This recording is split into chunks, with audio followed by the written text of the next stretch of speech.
हम सब अपने शरीर और मन को किस नज़र से देखते हैं? आज के इस विश्लेषण में हम कुछ बहुत ही प्राचीन दार्शनिक अवधारणाओं को समझेंगे, जो शायद खुद को देखने का हमारा नजरिया हमेशा के लिए बदल दें। चलिए एक सवाल से शुरू करते हैं। जरा सोचिए क्या होगा अगर हमारे शरीर, ये जो फिजिकल बॉडी है, वो असल में एक तरह का बिजनेस हो। सुनने में थोड़ा अजीब लग सकता है ना, पर यकीन मानिए हमारी आज की सारी चर्चा इसी एक विचार के इर्द गिर्द घूमने वाली है। तो ठीक है, इस आइडिया को थोड़ा और गहराई से समझते हैं।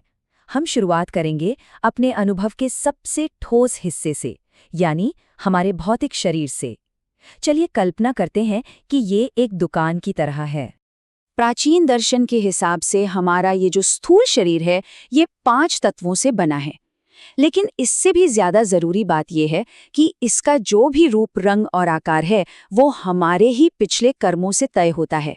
और इसका सिर्फ एक ही मकसद है, सुख और दुख का अनुभव करने के लिए एक मंच, एक जगह बनना।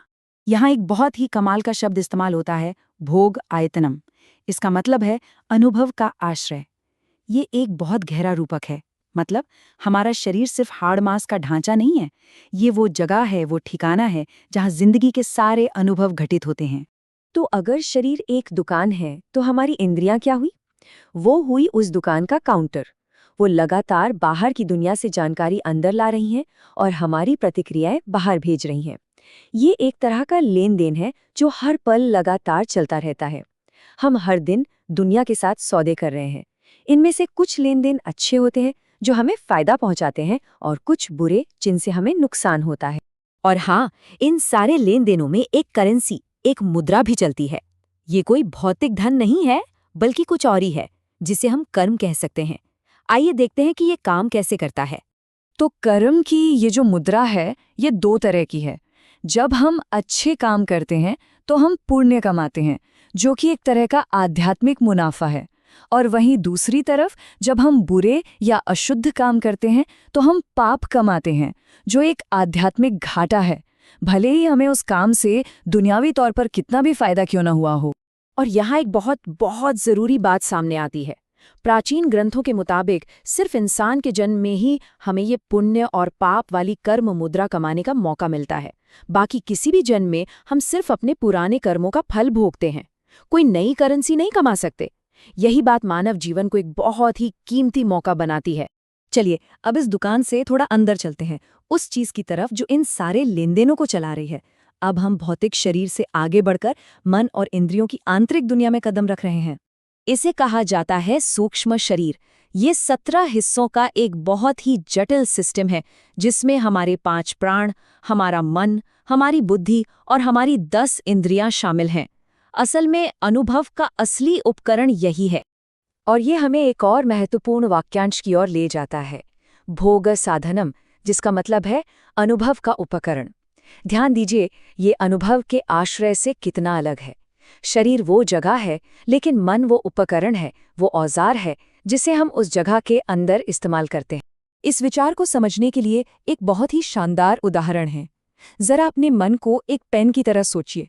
जब कुछ लिखना होता है तो हम पेन उठाते हैं, और जैसे ही काम खत्म होता है हम ढक्कन लगाकर पेन को वापस रख देते हैं।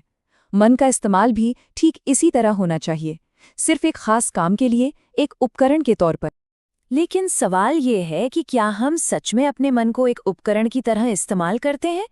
यहीं पर आदर्श और असलियत के बीच का बड़ा फर्क साफ नजर आता है।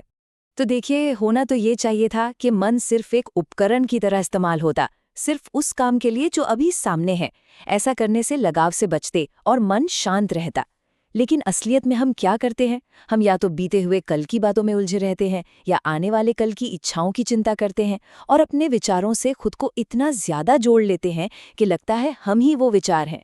और इसका नतीजा एक उलझी हुई और तनाव से भरी जिंदगी।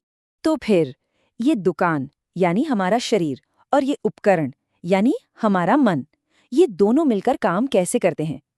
चलिए अब इन दोनों विचारों को एक साथ जोड़कर देखते हैं। ये एक बहुत ही सरल सा चक्र है। हमारा स्थूल शरीर अपनी इंद्रियों के जरिए दुनिया से जानकारी लेता है, फिर हमारा सूक्ष्म शरीर यानी हमारा मन उस जानकारी को प्रोसेस करता है और फिर हमारा स्थूल शरीर उस प्रोसेस की हुई जानकारी के आधार पर दुनिया को अपनी प्रतिक्रिया देता है। ये एक ऐसा चक्र है जो लगातार चलता ही रहता है। और ये सब कुछ हमें इस पूरे विश्लेषण के आखिरी और सबसे गहरे सवाल पर लाकर खड़ा कर देता है। अगर शरीर सिर्फ अनुभव के लिए एक जगह है और मन सिर्फ एक उपकरण है जिसे हम इस्तेमाल करते हैं, तो फिर वो कौन है जो इस जगह पर रहता है और इस उपकरण का इस्तेमाल कर रहा है? असली आप कौन है? ये सवाल मैं आपके साथ छोड़ता हूँ, इस पर ज़रूर सोचें।